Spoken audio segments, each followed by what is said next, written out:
Hello, welcome. Buenos dias. We're going to begin on time. It is my great pleasure and honor to introduce César Salgado, one of our plenary speakers, the last of three wonderful plenary speakers that we've had at the conference here. César is Associate Professor at the Department of Spanish and Portuguese and former graduate advisor at the Program in Comparative Literature of the University of Texas at Austin. He is mostly known as a literary and cultural critic and historian in Cuban, Puerto Rican, and Latinx studies.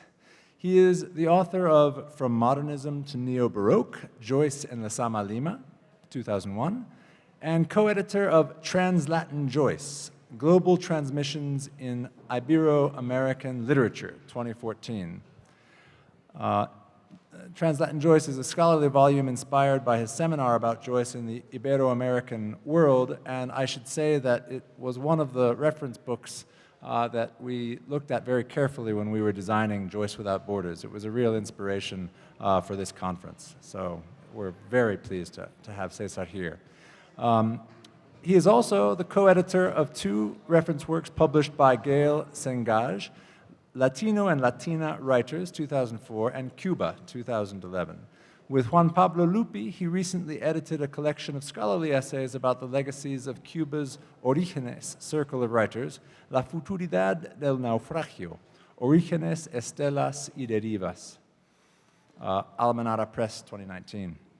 His articles have appeared in Revista Iberoamericana, Cuadernos Americanos, Actual, Journal of American Folklore, La Torre, and the New Centennial Review, among others. Please give a warm welcome to César Salgado.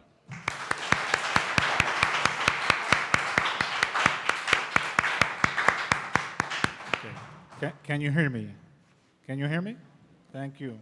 Well, thank you, James, and thank Aurora for this invitation. I'm truly humbled to be here. It's a great honor, and I'm still astonished by the invitation.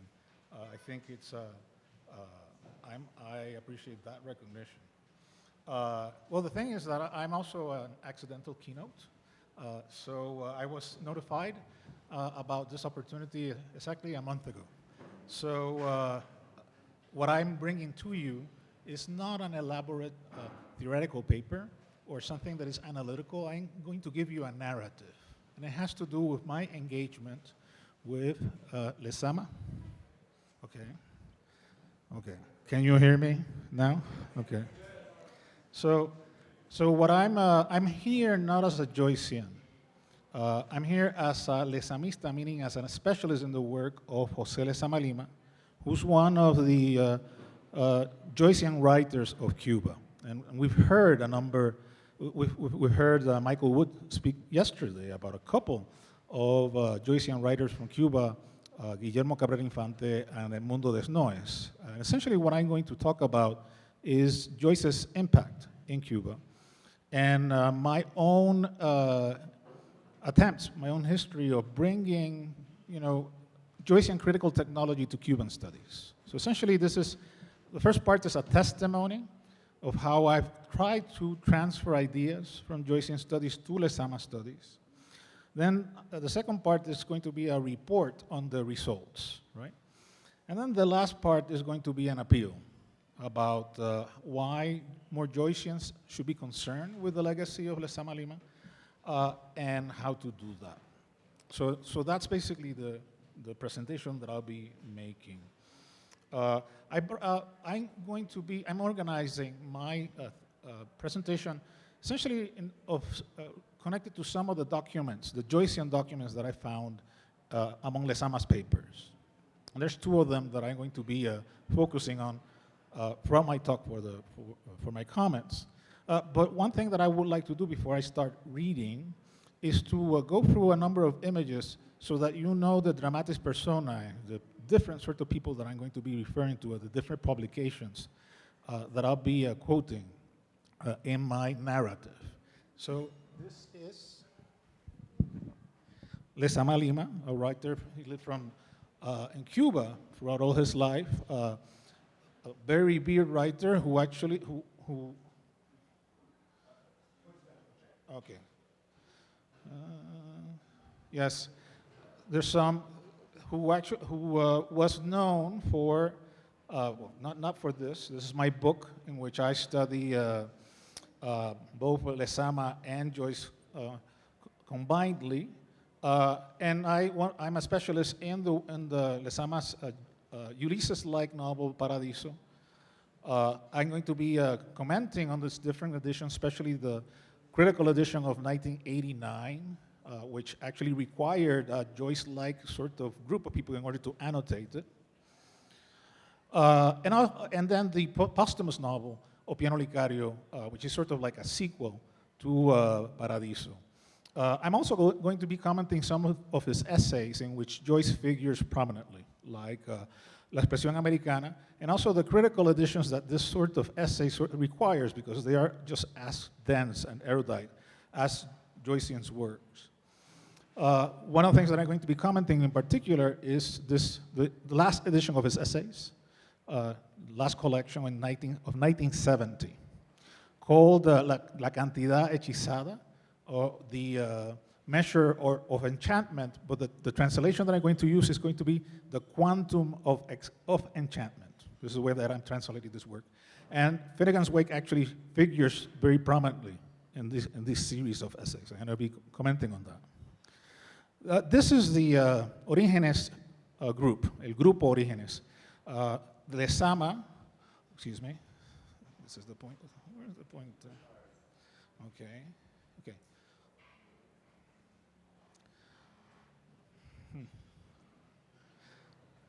There's Lezama's here. I'm going to be talking about José Rodríguez Feo, who was co-editor of the journal Orígenes. I'm going to be talking about Ángel Gastelo, who was a collaborator with Lezama throughout his life. And I'm going to be talking as well about Cintio Vitier, who was also an important member of this circle of poets that Lezama cultivated. This is Lezama with Ángel Gastelo. They actually sort of put together this sort of modernist, still Catholic sort of journal from 1939 to 1941, Espola de Plata, where they featured translation of the Proteus chapter of Ulysses. Right? So I'm going to be commenting on the appearance of Proteus in Cuba in 1939. And these are Lezama with José Rodríguez Feo. We're going to be José Rodríguez Feo arrived in Cuba in 1944, and he partnered with Lezama to edit Orígenes, which is one of the most important literary magazines in the history of the Spanish language. And I'm quoting Octavio Paz when saying that. It's not. And one of the things that I'm going to be commenting is the translation of Joyce scholarship that appeared in Orígenes in 1944, starting with Theodore Spencer's introduction to the publication, to the edition of Stephen Hero, and then the last chapter of Harry Levin's critical introduction to James Joyce, which actually was published in Orígenes in 1946. This is a picture of Lezama with Cintio Vitier. I'm going to be commenting on some of his associates. This is Virgilio Piñera, also a very important writer. We heard a paper about Piñera yesterday, very important member of the Orígenes Circle. And here we have Piñera and Lezama on the date of the publication of Paradiso. I'm going to be talking about that as well. And here are the documents I'm going to be referring to. This is from Lezama's collection of papers. It's an essay on Proteus that was never finished. Okay? And then I'm going to be discussing this particular edition of Salah Subirat translation of Ulysses and I'm going to be commenting the dedication that Lezama wrote on its the title pages to Ángel Gastelo. And basically that's the structure of my talk. I hope that's clear.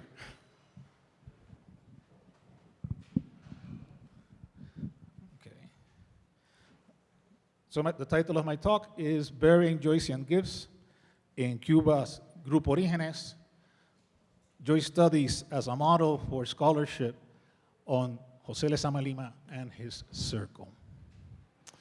3 decades ago in 1989, just after the Berlin Wall had fallen, and it seemed that the Cold War would come to an end, I started the comparative study of the works of James Joyce and the Cuban poet, novelist, essayist, and editor José Lezama Lima, who lived and died in Havana from 1910 to 1976. This project led to the publication in 2001 of my book, From Modernism to Neo-Baroque, Joyce and Lezama Lima. There, I tried to document and analyze how, in his novels Paradiso of 1966 and O Piano Licario, published posthumously in 1977, Lezama Lima had both transferred and refashioned themes, techniques, and tropes from A Portrait of the Artist, Ulysses, and even Finnegan's Wake. In these works, Lezama combined Joycean elements with his own ultra-Baroque poetic sensibility, ideas, and vocabulary drawn from the Spanish Golden Age tradition, the Criollo literary vernaculars forged during Cuba's long colonial period, and the legacies of French symbolism refracted through the verse and prose of modernista poets like José Martí, Rubén Darío, and Julián del Casal. The intricate narrative and essayistic prose that Lezama as poet was able to fashion were like Joyce's work, dense with encyclopedic allusions and dazzling and unexpected turns of language. Lezama thus earned a reputation for the difficulty and impenetrability in the Spanish-speaking world equivalent to Joyce's in the arenas of English literature. In my book, I regard Lezama's semi-autobiographical protagonist, José Semí, as an alter ego of Joyce's Stephen Dedalus. I look at how, in Paradiso, Lezama represents Havana, employing some of the cartographical, characterological, and narrative strategies that Joyce used to describe Dublin and its denizens. I studied the extent to which Lezama's mythic, yet ironic treatment of the Pythagoras-like character of Piano Licario may have been inspired by that of the Odysseus-like Leopold Bloom in Ulysses. I also considered the extensive critical appreciation of Joyce's legacy that Lezama had authored or promoted throughout his life in the translations and commentaries featured in the legendary journals that he directed, such as Espuela de Plata and Orígenes, or in the essay collections such as Analecta del Reloj, La Expresión Americana, The American Expression, Tratados en La Habana, and La Cantidad Hechizada, The Quantum of Enchantment, that last one published in 1970. Finally, I analyzed Lezama's and Joyce's meta-intertextuality, their exploration and subversion of a shared archive of Western and non-Western foundational religious and literary sources, an archive they both adopt due to their complex critical positionality vis-a-vis the Catholic tradition. The Bible, Homer, Aquinas, Dante, Goethe, Vico, the Kabbalah, church heresiarchs from Sabellius to Giordano Bruno, the I Ching, the Book of the Dead, among many others. In analogizing Lezama, launcher of the neo-Baroque book of writing that followed the boom of the Latin American novel in the 1960s, with Joyce, star of European high modernism, I was trying also to engineer a transfer of critical technology.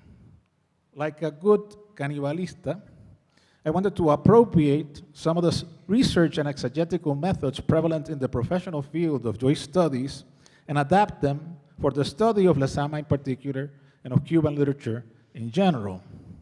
I wrote my book motivated by a covert, somewhat strange, certainly absurd ambition. I believe that a worthy examination of Lezama's monumentally complex creative work required an academic apparatus as coherent and rigorous as that of what was known, for better or worse, as the Joyce industry. With my book, I wish no less than to help bring about the Lezama industry. I believed that undertaking a successful comparative study of Lezama Lima and Joyce at this juncture might persuade the world literature establishment that Lezama's work could bear The range of methods, the multitude of specialists, the expansive bibliography, and the wealth of dissertations that Joyce's work had earned over the years. To say Lezama and Joyce with critical persuasion would mean to expect from Lezama scholars the lifelong commitment of Richard Ellman, Hugh Kenner, or Fritz Sen to help organize and edit his papers and produce compelling interpretations and biographies. Such a project would demand a meticulous annotation of references and allusions in Lezama's text, like those carried out by critics such as Stuart Gilbert, Don Gifford, Weldon Thornton, and Joseph Campbell in their celebrated guides to Joyce's demanding novels. Finally, such an enterprise would call into existence a society of Lezamistas, similar to that of the famous Joyceans. Writers, critics, and professors willing to discuss, dispute, promote, and preserve aspects of Lezama's writings, as well as those of his celebrated circle of writers, the Grupo Orígenes, in professional meetings, graduate courses, specialized journals, and publishing series. Was I naive in assuming that such an apparatus could be transplanted to a tropical writer coming from and dealing with very different circumstances of underdevelopment? One could think of other possible studies pairing Lezama with other writers with whom he either strongly sympathized or differed. Marcel Proust, Thomas Mann, or André Gide, as well as Jorge Luis Borges, Octavio Paz, or Virgilio Piñera.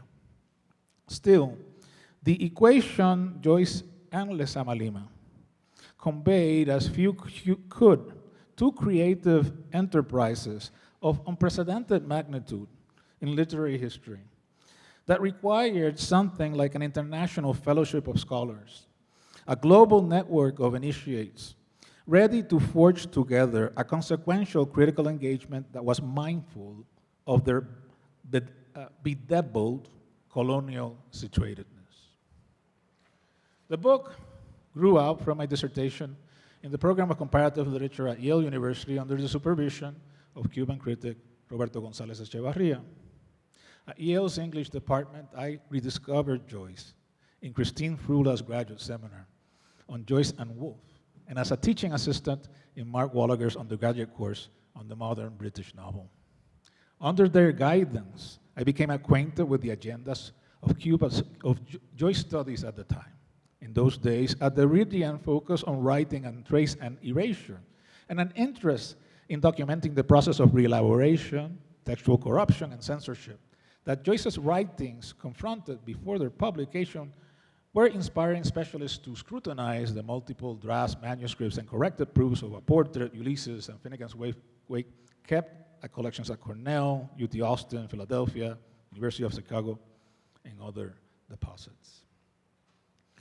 Those were the years when the polemic over Hans Walter Gabler's 1984 revised edition of Ulysses, with its bold computer-assisted reassemblage of the novel's continuous manuscript text as its main editorial innovation, had taken the Academy by storm. Those were also the years when a team of Cuban scholars, led by the regime-friendly poet and member of Lezama's intellectual circle, Cintio Vitier, prepared and published a majestic critical edition of Paradiso, funded by the UNESCO Archivos series, and based on the novel's manuscripts kept at Havana's National Library.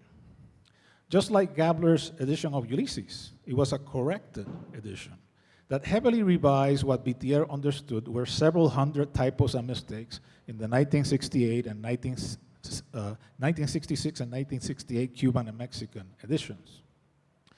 Cuban exile scholars like Enrico Mario Santilla and post-structuralist critics such as Brett Levinson furiously criticized the logocentric philological principles that Vitier had set for that edition, as well as Vitier's corrective realignment in his introduction and annotations of Lezama's extravagant verbal imagery and eccentric counter-historical visual of culture according to Vitier's messianic interpretation of the Cuban Revolution.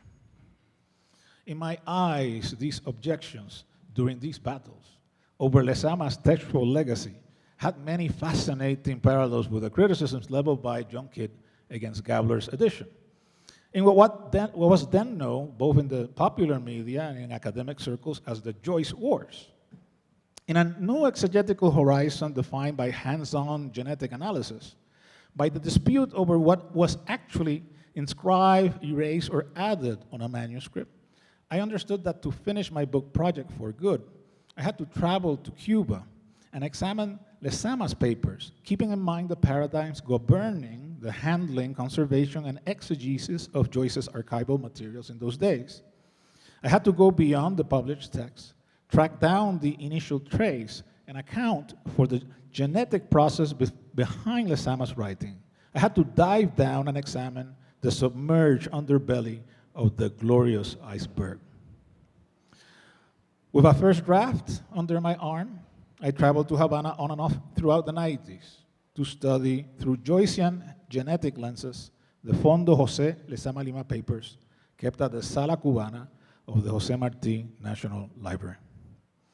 The country was in the thrall of the worst moment of its post-Soviet economic crisis, the euphemistically called special period in times of peace. Cubans were suffering under a crippling gas shortage, scant paper supplies of any kind, a transportation crisis on the streets, and no meat at the supermarkets. Blackouts would go on for 8 hours straight, and hotel lobbies teemed with hustlers seeking tourists. Having hit rock bottom, Cuba was down on its luck, but I wasn't.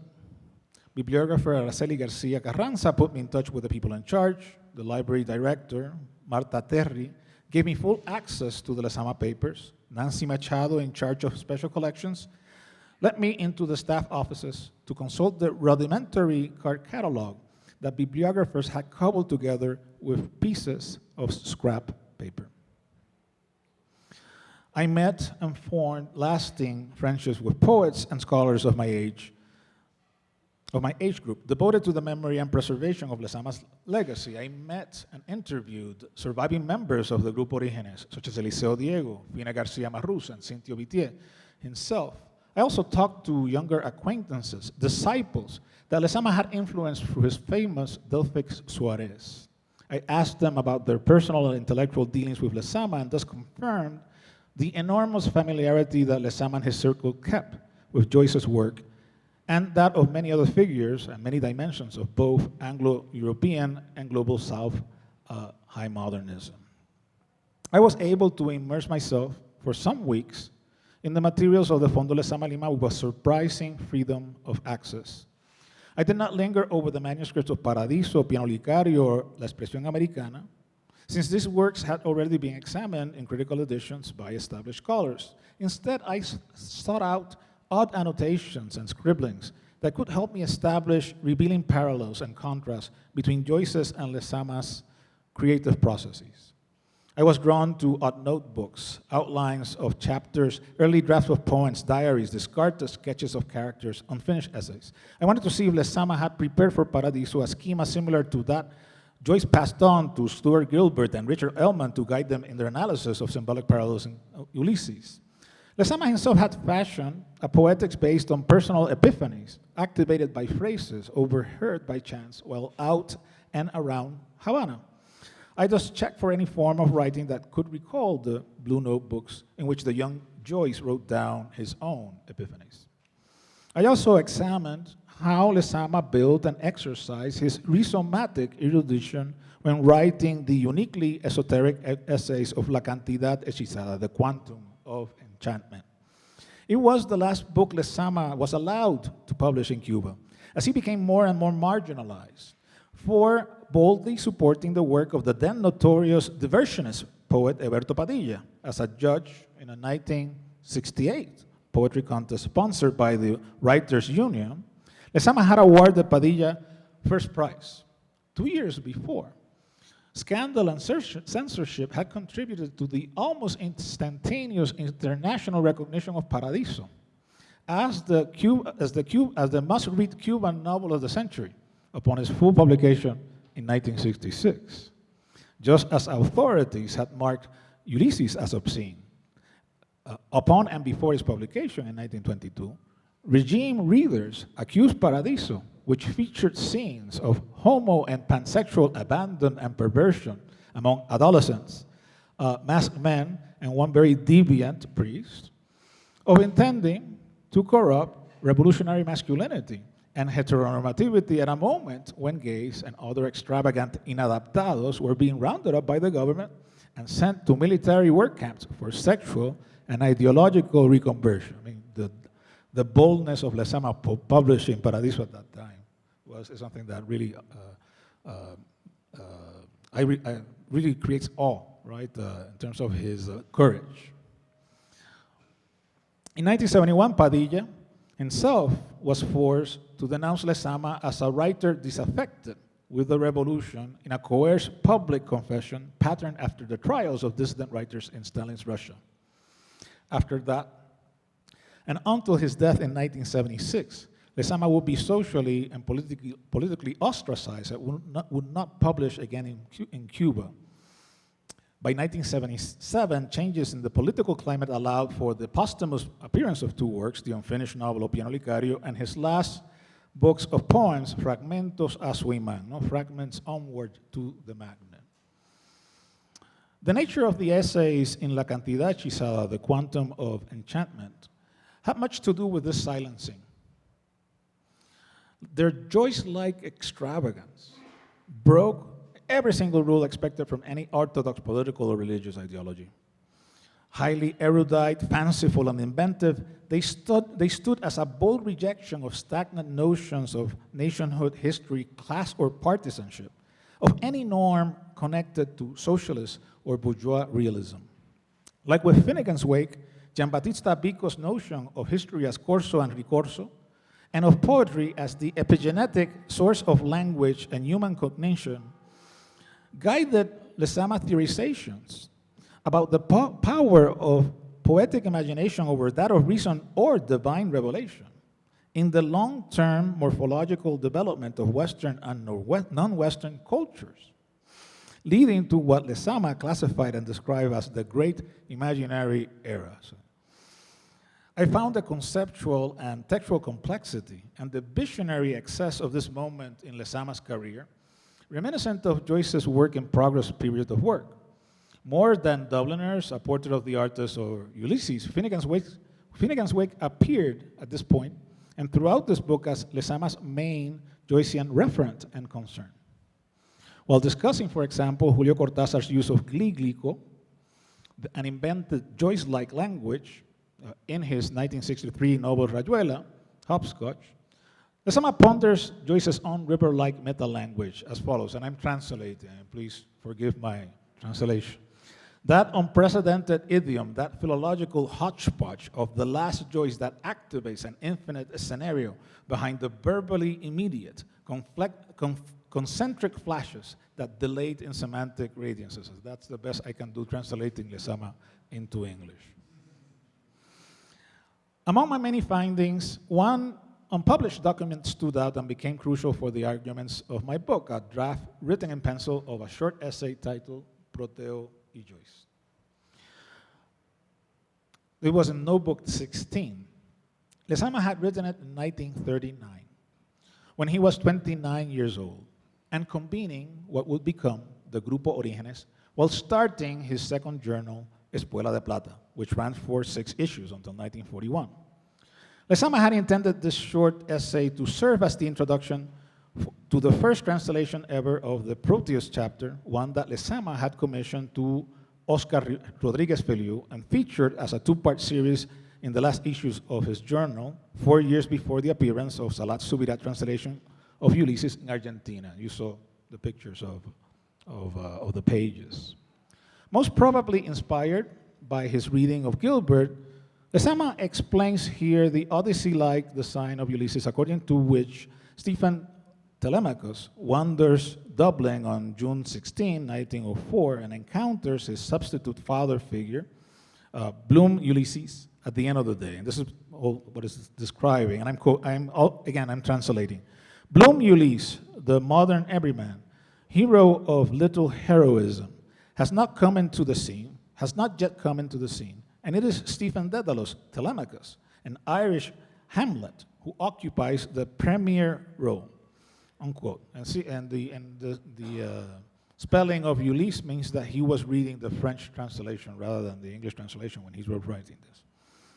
Lezama adds that Joyce chose this mythical parallel structure since it could keep the reader in a state of semiotic wonderment and expectation, allowing the long-delayed encounter between these two polos opuestos, opposite poles, that's how he describes Bloom and Stephen, at the end of the novel to generate a descarga. He speaks of this sort of discharge, a flash or burst of light and understanding that would, quote, illuminate to the smallest details this vast fresco of modern life that is Ulysses, including multiple allusions and obscure passages in Proteus. So he was sort of saying you need to read until the end of the novel to be able to completely figure what's going on in this chapter. Still, Lezama chose not to publish this essay with the translation. He only added a footnote to explain that as the original episodes in the novel bore no title, the editors had taken it from the 1929 French translation, and I quote, revised by Joyce himself, as we consulted it for those fragments in which the English original proved intractable. So the phrase that they use there is irreductible a toda versión. So it's very intriguing. They were sort of facing off one translation with the other, right? And that's a very intriguing sort of language politics that in fact sort of deprivileges, dehegemonizes the English version. Unlike Ulysses' one-day narrative gambit, Paradiso's temporal span covers nearly 2 decades of the early history of the Cuban Republic. This document does help me argue that even then, Paradiso's design still incorporated with multiple tweaks and changes the mythical parallel structure applied in Ulysses, since Stephen and Bloom in one Dublin day. José Semí and Opiano Licario go across each other without contact throughout decades in Havana until they reach their point of descarga, their illuminating encounter at the end of the novel. This essay also demonstrated that by the late 30s, Lezama had taken upon himself to reorient in his journals the dissemination and reception of Joyce in Cuba in a very different direction from that taken in the 20s, in the reviews by Antonio Marichalar in Spain's Revista de Occidente or by Jorge Luis Borges in Buenos Aires Proa.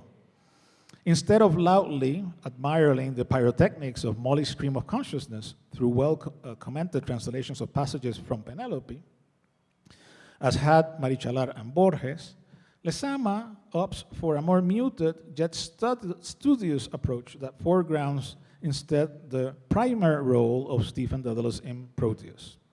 But why choose that episode, that silent rhapsody of perceptual and intellectual brooding as Stephen strolls through Sandy Mount in full agambit of inwit mode, steeped in melancholic guilt and strong feelings of failure? Probably because of how Stephen compulsively reflects there about past and present figures that had been condemned or exiled for challenging either foreign imperial rule or church dogma. In Proteus, Stephen remembers ancient heresiarchs and modern blasphemers strongly chastised by the church, from Joaquin Abbas and Giordano Bruno to Leo Taxil, as well as Sinn Féin radicals forsaken by Ireland and exiled in Paris, such as Kevin Egan, the fictional avatar for Joseph Casey in Proteus. With the tragic end of the Spanish Civil War and the rise of Franco, many intellectuals supporting the Spanish Republic, such as the Andalusian Juan Ramón Jiménez and the Malaga philosopher María Zambrano, had started their long exile in Cuba and had fraternized and collaborated with Lezama's Orígenes group. The latter, the group, during that same time had witnessed the rise of Fulgencio Batista as a new strongman in Cuba under the protection of US industrial and military interests. Proteus served us to ponder the question of how artists could cope with moments of great political frustration and increased repression of unorthodox ideas in invaded countries under the historical weight of a rich but dogmatic Catholic culture. These were concerns that spurred the work of the editors and writers of Espuela de Plata and Revista Orígenes. After witnessing such a gargantuan trove of archival materials back in Austin, while incorporating my findings and finishing my book manuscript, I started to contemplate.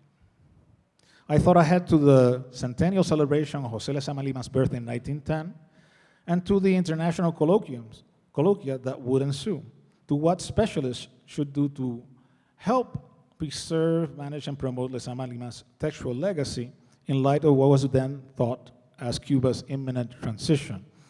I realized that Lezamistas, both in Cuba and abroad, had to somehow organize themselves in a society of scholars in the manner of the International Joyce Foundation. Like our colleagues in the Joyce industry, the society will be a formal group of discussion open to all nationalities and ideologies, and to all methods and theories that could bring new light to Lezama and Orígenes and argue for their actuality. All voices will be allowed to participate, air discrepancies, and define positions in constructive fashion and with institutional consequence. In sum, I started to think about how to prepare for the end of the US embargo and help liquidate the vestiges of the Cold War by Joycean means. And I've been doing that for the last 2 decades in one way, in different ways. Fomenting international collaboration through Lezama studies. I thought that the celebration of the Lezama Centennial in 2010 would greatly benefit from considering in detail the history of Joyce studies in order to conceive strategies that could help us transcend the ideological polarization so prevalent in both Cuba and hemispheric politics. So what follows is a section in which I sort of give my report, right? What was accomplished in terms of those different efforts, which were not only my efforts, sort of became really a society of scholars trying to bring this about. So I'll read a little bit from this section and then move to the last section. It's been 30 years since the publication of Paradiso, 43 since the death of Lezama, 26 since my first consultation of Lezama's paper, and 18 since From Modernism to Neo-Baroque was published. I have both positive and negative news to report about what has been accomplished building Lezama studies along Joycean lines in the first 2 decades of the century. And one of the things that I say is that from 2001 to 2008, there was a sort of stagnation. It had to do with the Bush administration sort of making travel and exchanges in Cuba sort of more difficult. There was a sort of general paranoia that actually dampened collaboration with Cuba and any sort of academic type of exchange. There was also a shift in terms of how we approach Lezama Lima's work, and it had to do with the fact that Cintio Vitia has sort of appropriated Lezama Lima and made him sort of regime-friendly for Cuba at the time. So people became, students and scholars became more drawn to other figures in the Orígenes groups that actually sort of challenged that particular type of regime-friendly sort of notion of Lezama. So driven by the extreme scarcities of the special period, a shift of interest occurred among young writers and critics in Cuba who chose to move away from the regime-friendly Catholic nationalist picture of Lezama that Cintio Vitia had started building in the 1970s and helped make official by 1994. Instead, they began identifying more closely with the absurd nihilism expressed in the Kafka-like and Beckett-like works of the agnostic Virgilio Piñera and Lorenzo Garcia Vega, the black sheep of the Orígenes clan.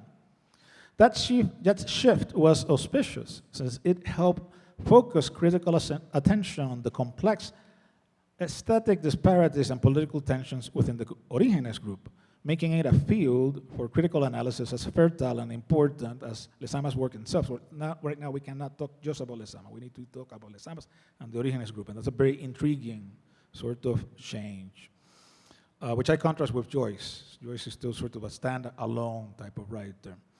This shift also sent into overdrive the fierce debate of whether Lezama had kept his fealty to the Castro regime after his work was censored, given how Lezama himself became more and more aligned with Piñera's stubborn expression of dissent as the political climate in Cuba for writers grew more oppressive in the early 1970s. There's a section in which I speak about the 2008 until very recently, 2016, in which the election of Barack Obama brought a more positive climate for academic exchange.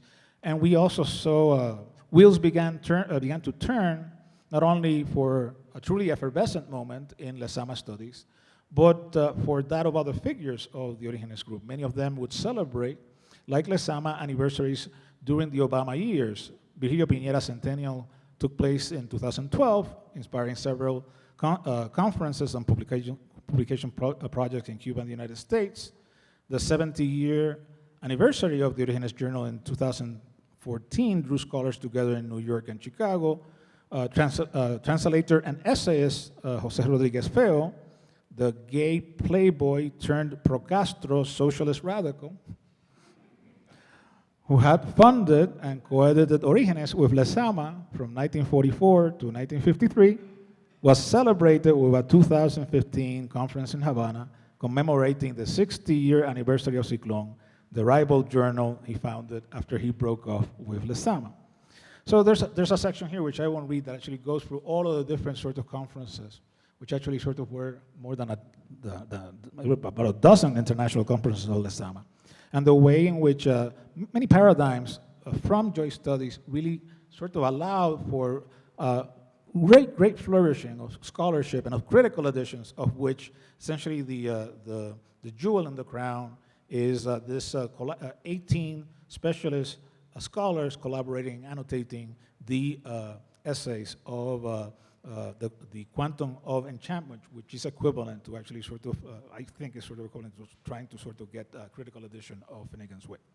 So that was the outcome, and then Trump was elected. And we were, scholars were together in Havana a week after the elections for the commemoration of the 50-year anniversary of the publication of Paradiso, right? And we were sort of trying to think what will come next. We still don't know. But essentially right now, the Lezama industry has been stopped on its tracks because of the Trump situation. So let me then move to my concluding section, which has to do with this document. And this is what I'm going to talk to conclude my presentation. While in Cuba for the Lezama Centennial in 2010, I returned to the National Library and asked to see an edition of Ulysses that, according to the updated catalog, had been part of Lezama's overflowing library at his home on Trocadero 162. I hadn't come across it. I hadn't come across this item in my previous visits. It was a copy of Editorial Rueda's 1953 edition of Salas Subirat, historic translation, the second after it was first published in 1945. Upon opening it, I discovered that indeed it had belonged to Lezama, but that he had acquired it with the purpose of making it a gift to his friend and collaborator Ángel Gastelu, a poet and priest from Navarre, Spain, stationed there in a parish in Bauta, a town west of Havana. In other words, to honor Gastelu on his name day on October 2nd, 1953, feast of the Custodian Angels, Lezama did not select an edition of Fray Luis de León's writings from the Library of Christian Authors, nor a book on Hellenic studies by Mexican Alfonso Reyes, more plausible choices given Gastelu's reading preferences at the time. Instead, Lezama gives Father Gastelu what was then still considered one of the most blasphemous and obscene anti-clerical novels in modern literature. Since 1933, Lezama and Gastelu had been close friends, often disagreeing about matters of faith, but finding a common ground in poetry. For close to 2 decades, they had collaborated on the production of small literary journals, Verbum, Nadie Parecía, Espuela de Plata, and finally, Orígenes.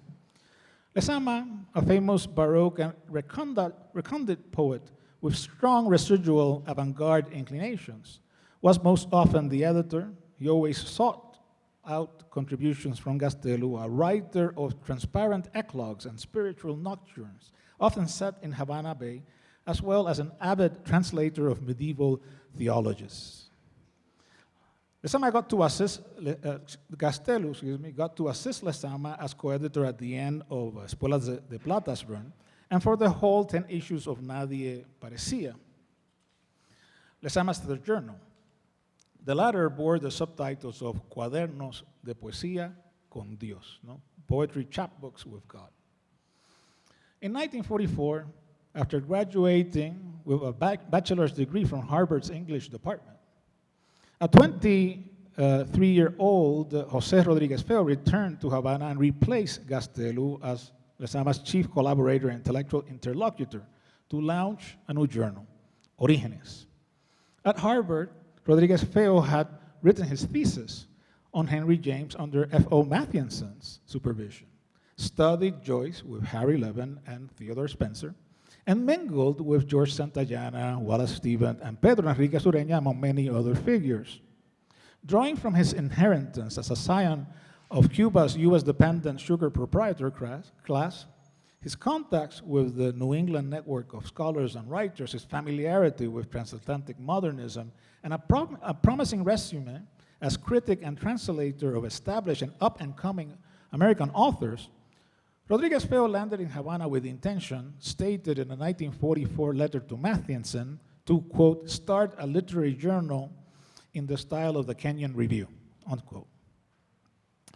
Being Lezama the most famous and consequential promoter of small journals and arts and letters in Havana, Rodríguez Feo sought him out to forge a partnership that would lead to the remarkable life of Revista Orígenes, which they ran together for 44 issues until 1953.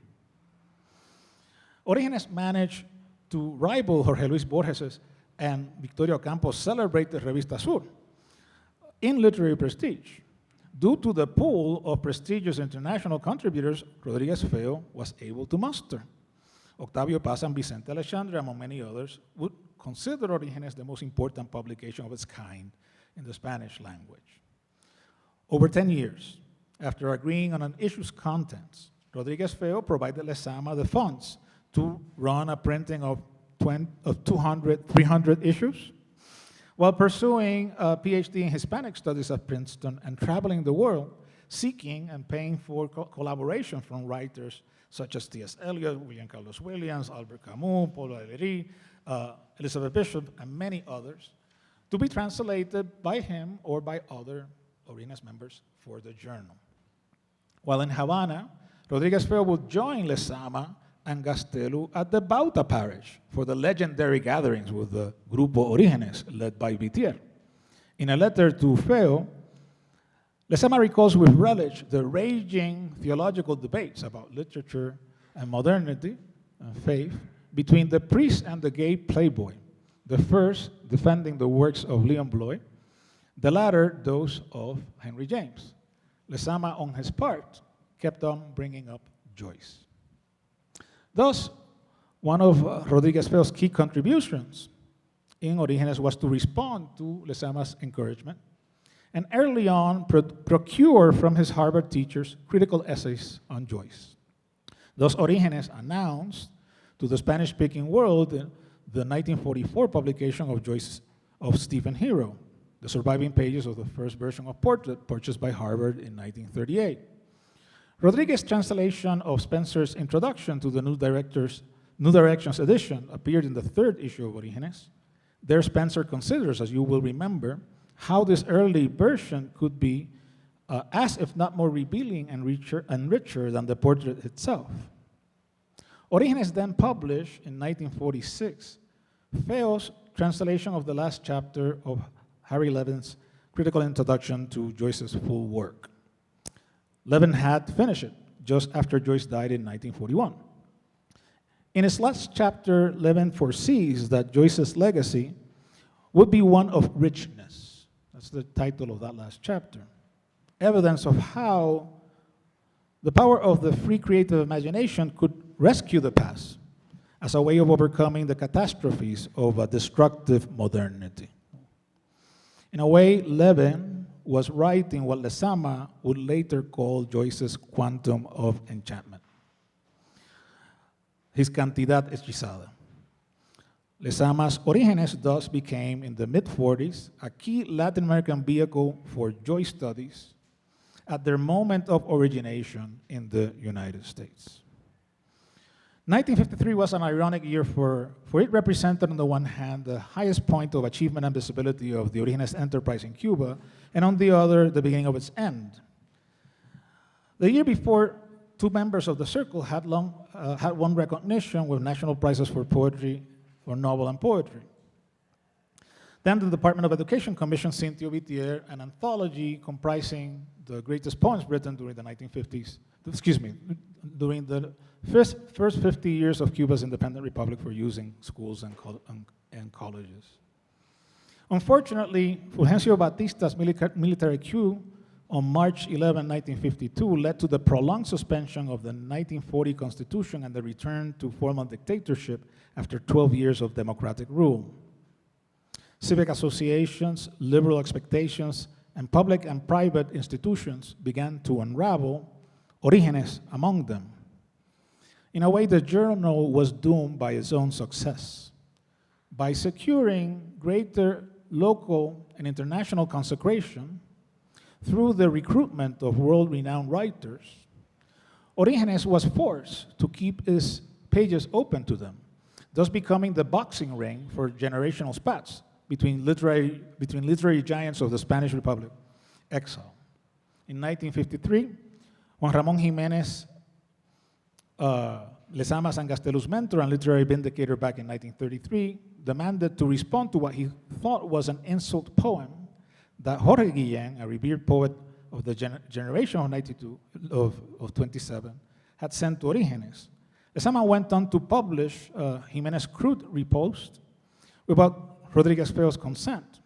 Rodríguez Feo, a close friend of Guillén, Vicente Alexandre, Luis Cernuda, and other fellow poets resented by Jiménez, broke with Lezama and took him to court over the copyright of the journal's name. After losing the case, Feo went to lounge with Virgilio Piñera, a rival, aggressively avant-garde, sexually progressive journal, the irreverent Ciclón. It is in this context that Lezama makes his Joycean gift to Gastelu. On its title pages, he inscribes as a dedication one of his long and twisting hermetic poems.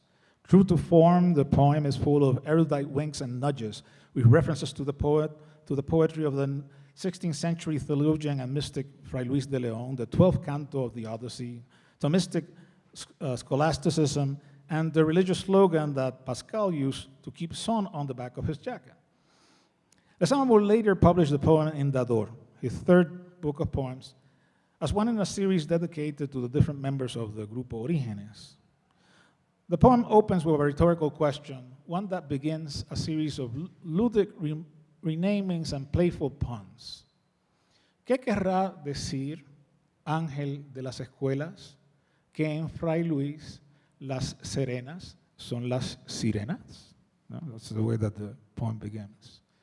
Who would have known, angel of the schools, that those so serene ones in Fray Luis were in fact sirens? So that's the beginning of the poem.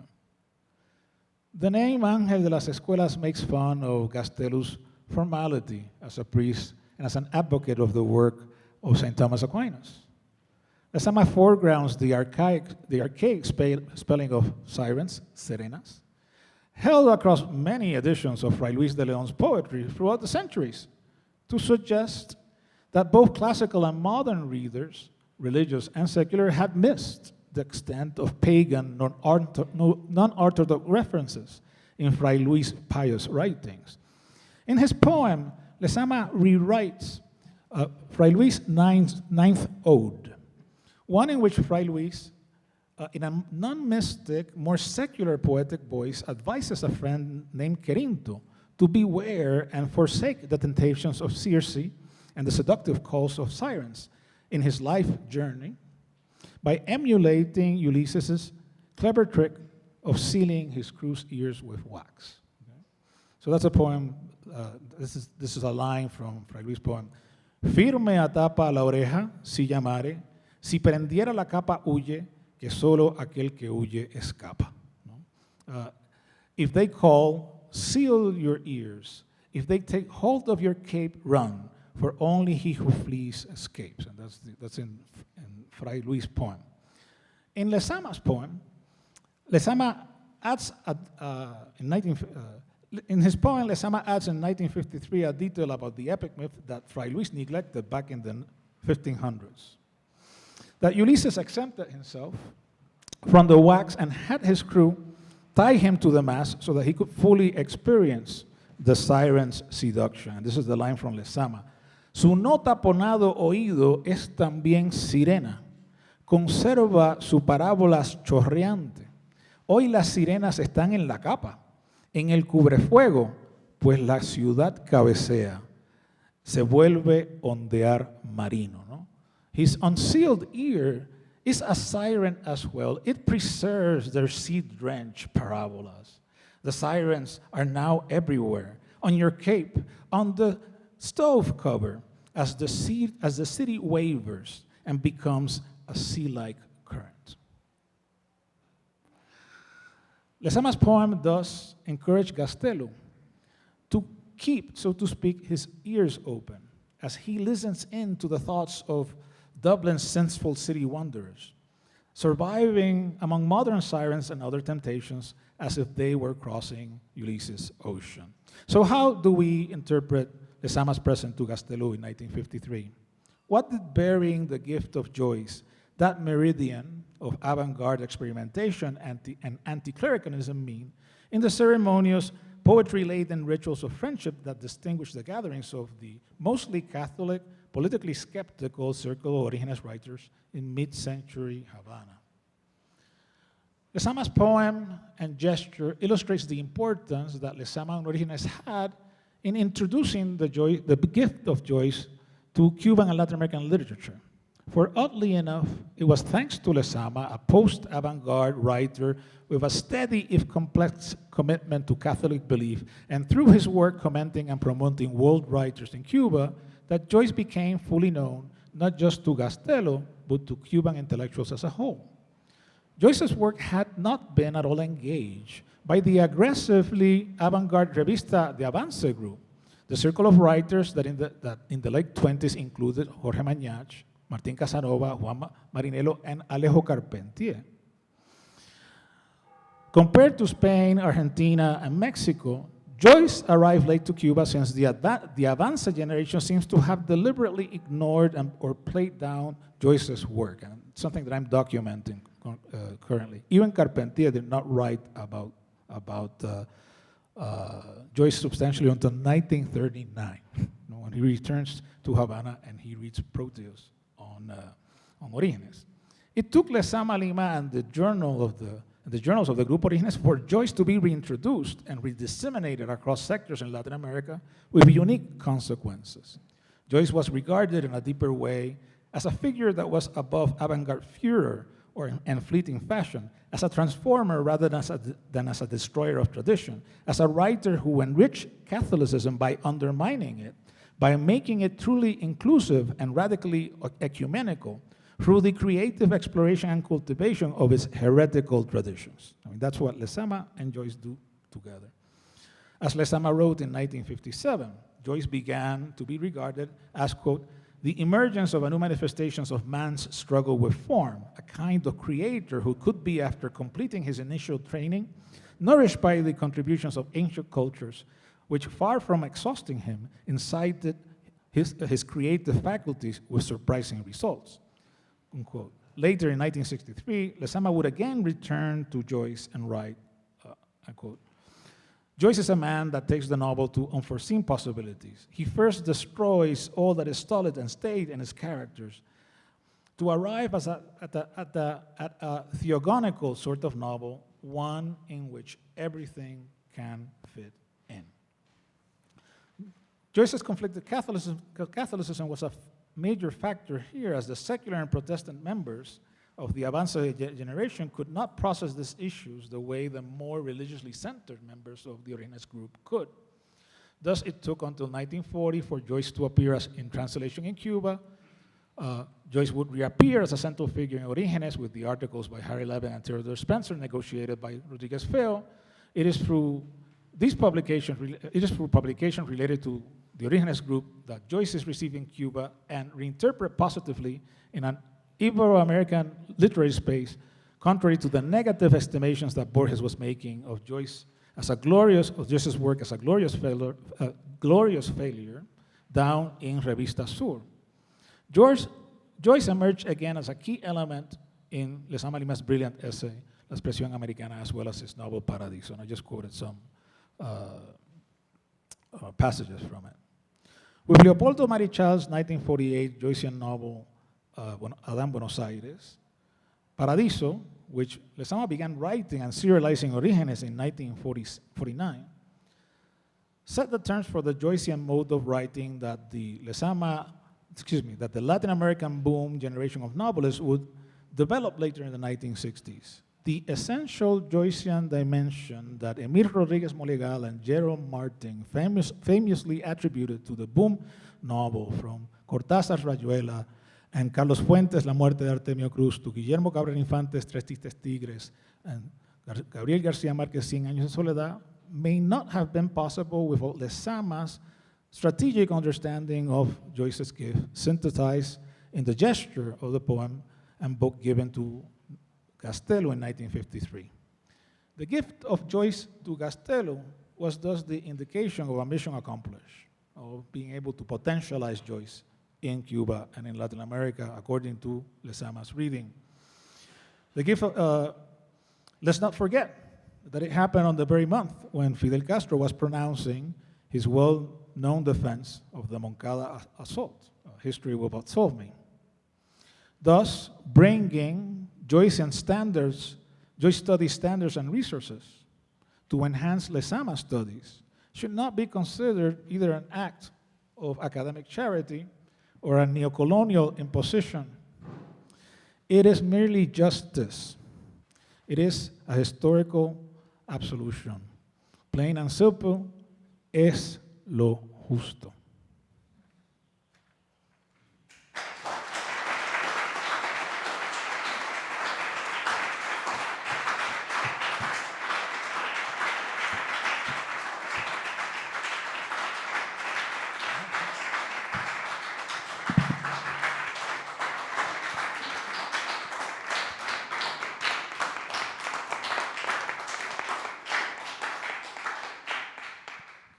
Thanks for your patience. You know, I don't do this sort of talk often, so it's a trial and error.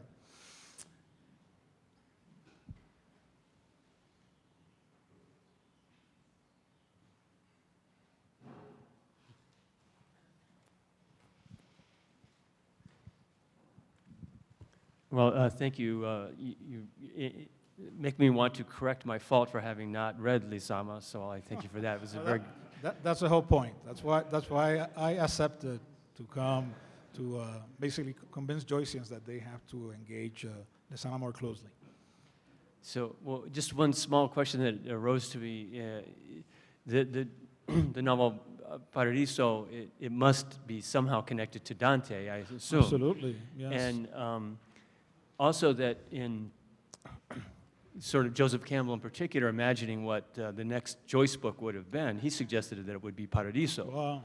And I'm just wondering if you have any sense of that, and what is the connection with Dante here, and how we might tie it ourselves anyway to Joyce's possible next book. Well, it's probable, given Lezama's voracious sort of capacity for reading, that he was aware of that. And Lezama actually sort of conceived of a three-part novel cycle that would actually have an inferno as well. So he knew Dante very well, and he knew that Joyce knew Dante as well. And in his criticism on Joyce, he does mention sort of the Dantean sort of aspects that inform essentially the infernal sort of moments that you actually sort of find in both Joyce in the 6th chapter, and equivalent moments of Orphic sort of immersion in the into hell, right? Which sort of happen very often in Lezama, and that sometimes have a sort of Dante-like sort of construction, and others sort of draw from the Orphic tradition, right? And from other sort of from traditions that actually have to do with the underworld in the classical tradition.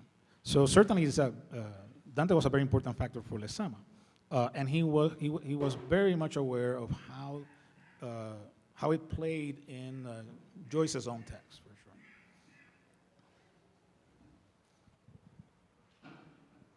Thank you so much for being here today. I was really interested in your comments on literary industries, and I was wondering if you could comment on, as you've been trying to put together, a quote-unquote Lezama industry, how you've tried to make it similar to the, quote-unquote Joyce industry, and how you've tried to make it different. Well, I'm sort of making a joke saying that. I mean, the very term industry is a questionable one. There's been all sort of discussions whether it's an appropriate term. There's this sort of Frankfurt School type of negative implication in terms of what that means. So I always put it in quotation marks, right? But there's one thing that I think is important is understanding the question of magnitude. And when we actually sort of deal as a guild in trying to understand what happened when Joyce wrote and published Finnegan's Wake, right? And how that triggered, this sort of mutation of the way in which we think about language and the way that we think about the world. Something very close happens with Lezama's work, in a way that I don't think we can sort of find in writers like, great writers in the Spanish tradition like Alejo Carpentier, even Garcia Marquez, right? There's a proposition there that will grow and will become more, the Severo Sarduy says that he was waiting for the Lezama era to come, right? There's a type of futurity that's sort of part of this type of work. And so the way in which the Joyce Guild or Joyce Studies sort of organizes in order to actually explore that futurity and understand how the work is folding itself as it moves through time and history, and how it survives catastrophe. I mean, essentially one of the things that the project that we sort of put together is the futurity of shipwreck, la futuridad del naufragio, and basically how culture. One of the things that I say about preserving Lezama's papers is that if we don't have those papers, we won't be able to rebuild Havana after it's bought out or it sort of falls into dust. Havana is in the process of disappearing. We need Joyce to be able to rebuild it like he wrote in order to be able to preserve Dublin beyond war. And Lezama's commitment is at that magnitude. Okay? So we need, a society, we need an effort of people to understand that that's a resource, right? That is cultural survival in a very sort of complex way that use politics but transcends politics.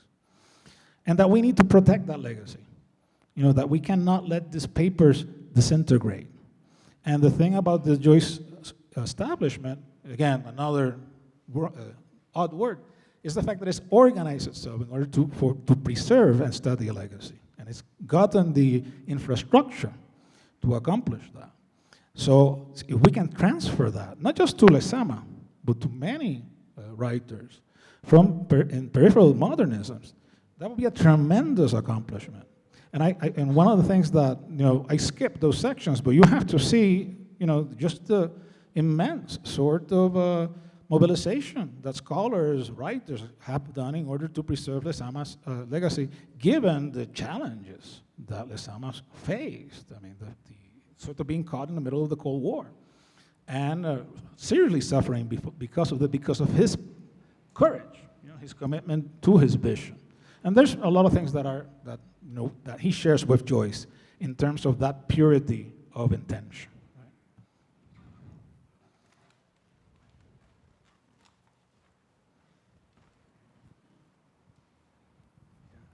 Thank you so much for the presentation and the focus around issues of social justice as they pertain to your experience historically over the decades, advocating for the study of connections between Joyce's innovations and the literary richness of Orígenes. I have a particular question. It is extravagant. I welcome extravagant questions. Yeah, I'm thinking very much in recent times about Aimé Césaire and the movement of negritude. The potential richness of the what Ugalde calls la poética cimarrón is crucial when we think about racial justice. Sure. And when we think about the potential for Joyce studies to investigate and develop parallels. So, you know, I've drawn very much over years in the work of Nicolas Guillen and his relationship with Langston Hughes. Sure. But recently I've been very focused on this question of James Baldwin's experience in France and the rich parallels between Joyce and Aimé Césaire and the black pride which we see take its progress in letters. Yeah. Thank you.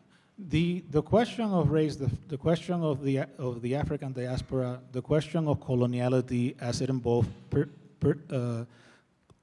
one thing that I will sort of reveal here is that, you know, I'm not Cuban, I'm Puerto Rican. I come from the oldest colony in the world, right? And we're actually confronting a very serious crisis. We're being dispossessed of our heritage. We are confronting a tremendous custodial crisis. I'm finding that now I'm more involved, sort of dealing with maintaining infrastructural, custodial, archival survival in Puerto Rico more than in Cuba, right?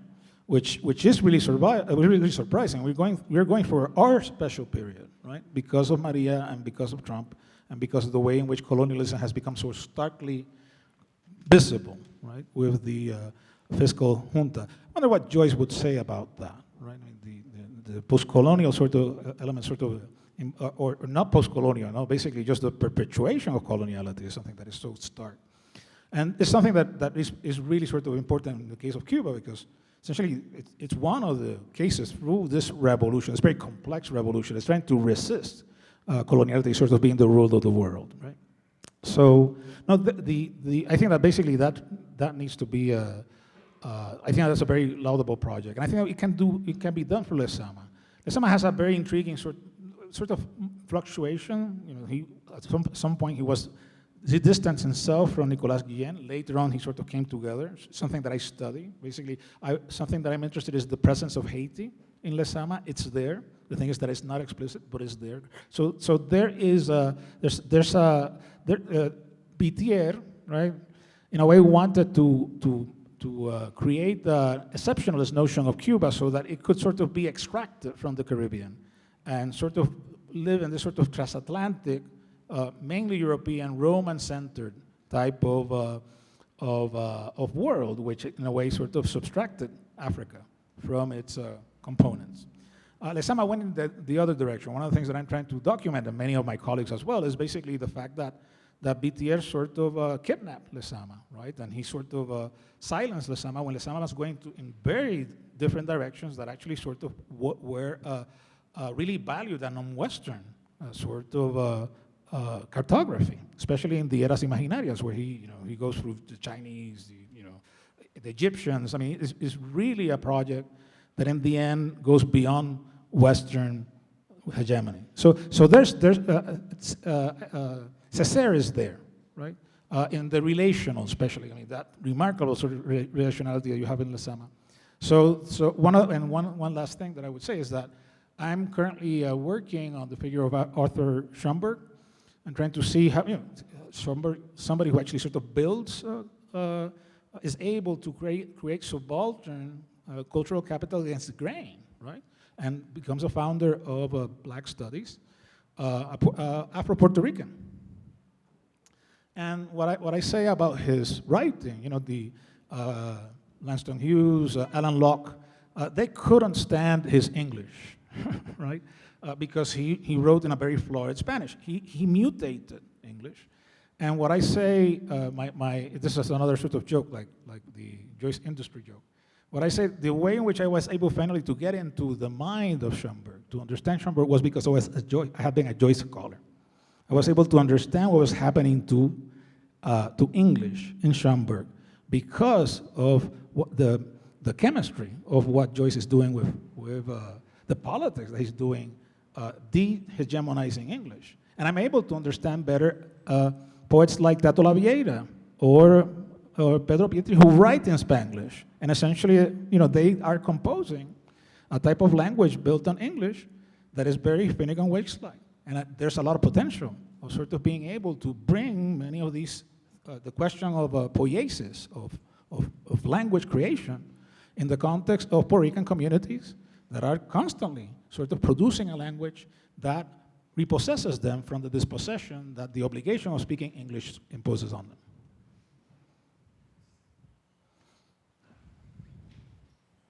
Okay. Cesar, thank you so much for such an erudite lecture, really. Not feeling very well right now, but I'll try to articulate a question, if only just to hear the voice of a Joycean woman in terms of questions. As you know, I'm interested in issues of, maybe if I don't use the microphone, Sí, you can hear much better. Sí, te escucho bien.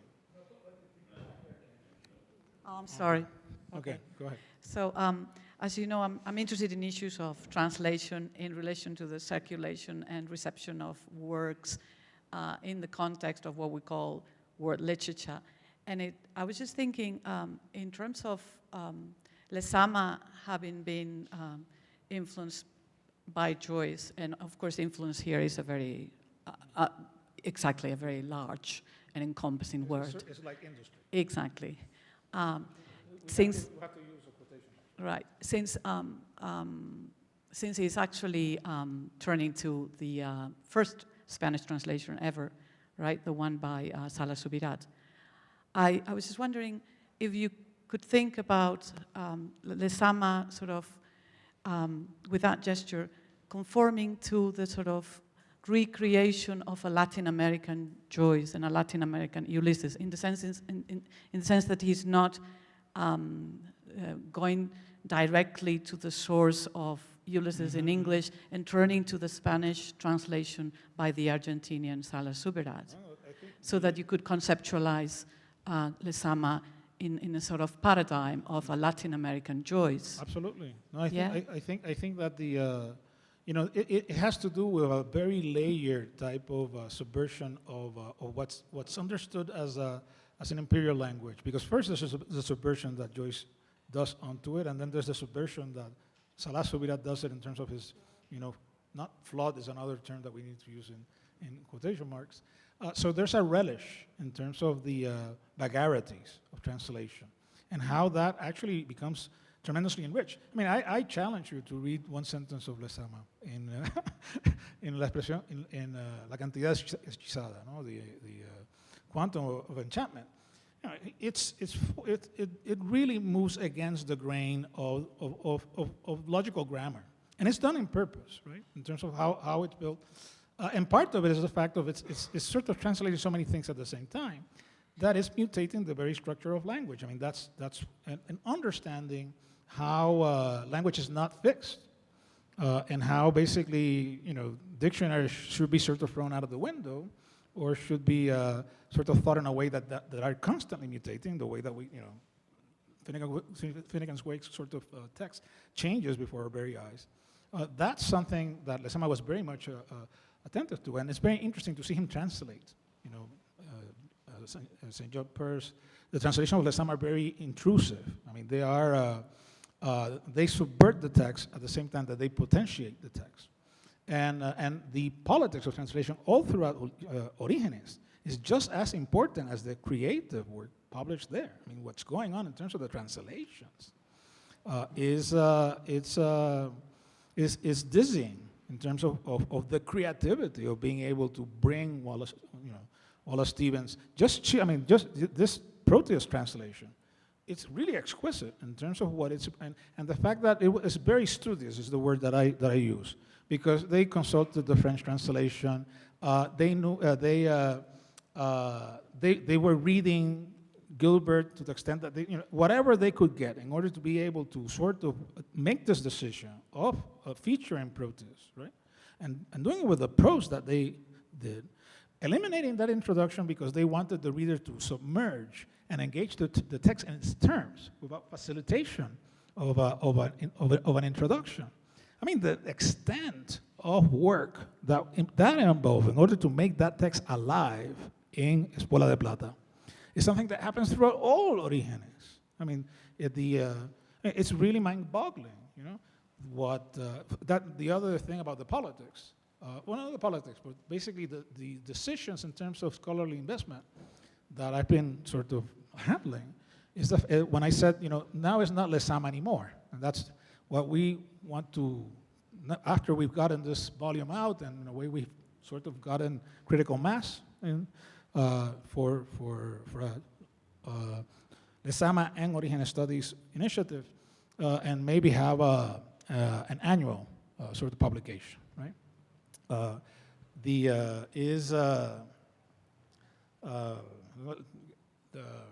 The fact that it's not Lezama is not the center anymore, right?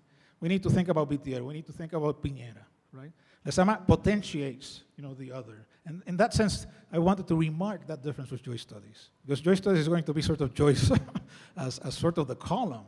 But with Lezama, you can't, because of the nature of the complexity of discourse, which is very Joyce-like, but involves because this sort of decentering of Lezama himself. So one of the people that we need to rescue is José Rodríguez Feo. That's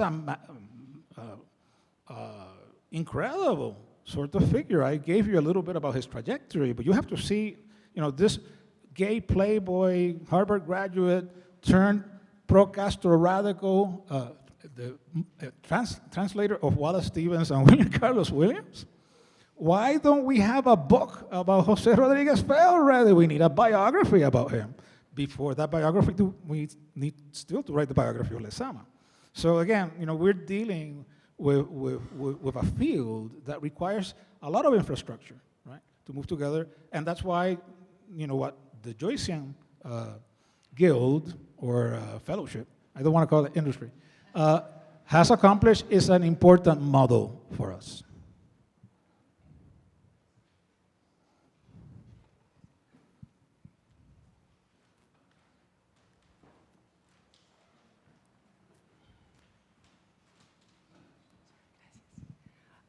Okay, I am interested about the work of Gastelu as translator of medieval theological works, yes, and about the effect that that would have had in the most, let's say, heretics members of the Orígenes group, like Virgilio Piñera. Oh, yes. So the question is, were those published in Orígenes or some other places? That's a very complex. Sorry.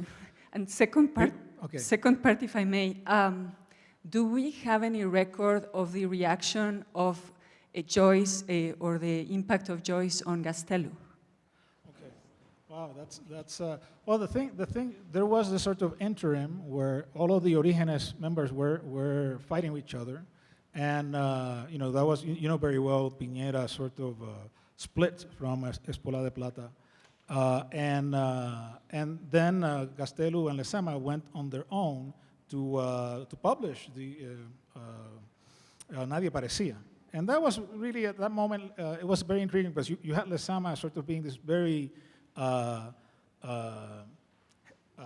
heterodox, there's a famous story that when they actually sort of fought over Christian beliefs, Lezama loved heretics, right? So he actually sort of read the story of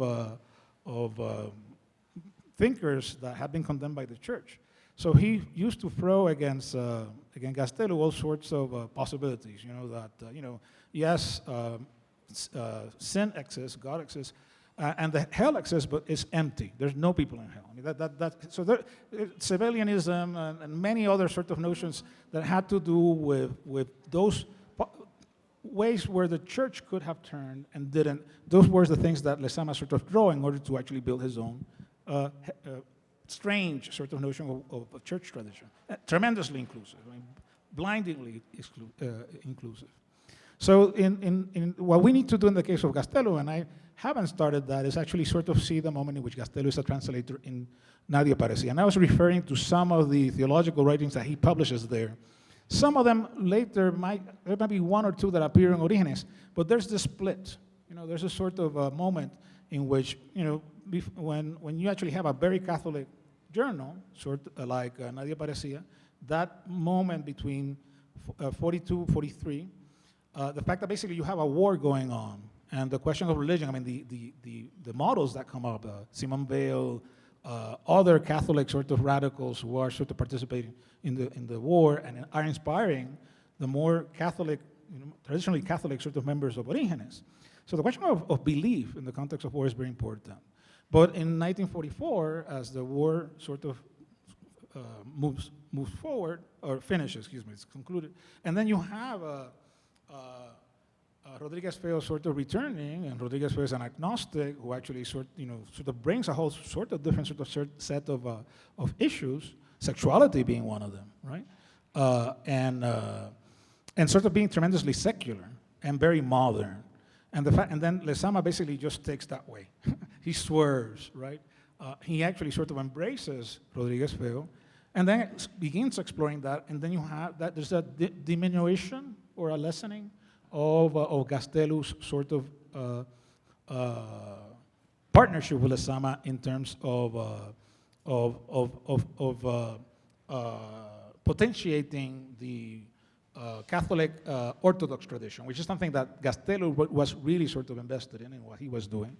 And Lezama was constantly challenging that by, giving him Ulysses, as, on his name day, right? And it wasn't he gave him Nietzsche, he gave them, the Maudit poets, and he actually had Gastello sort of be in hot water with his superiors, because he had to hide all this literature that Lezama was giving him so that he could modernize, his notions about literature. But they were at that point prohibited by the church. He wasn't supposed to have that at the seminary.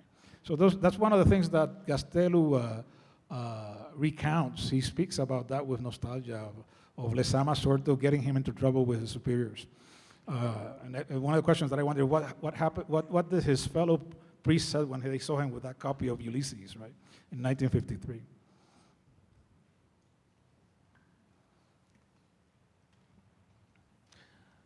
Okay. Well, thank you for your attention. I really appreciate your time.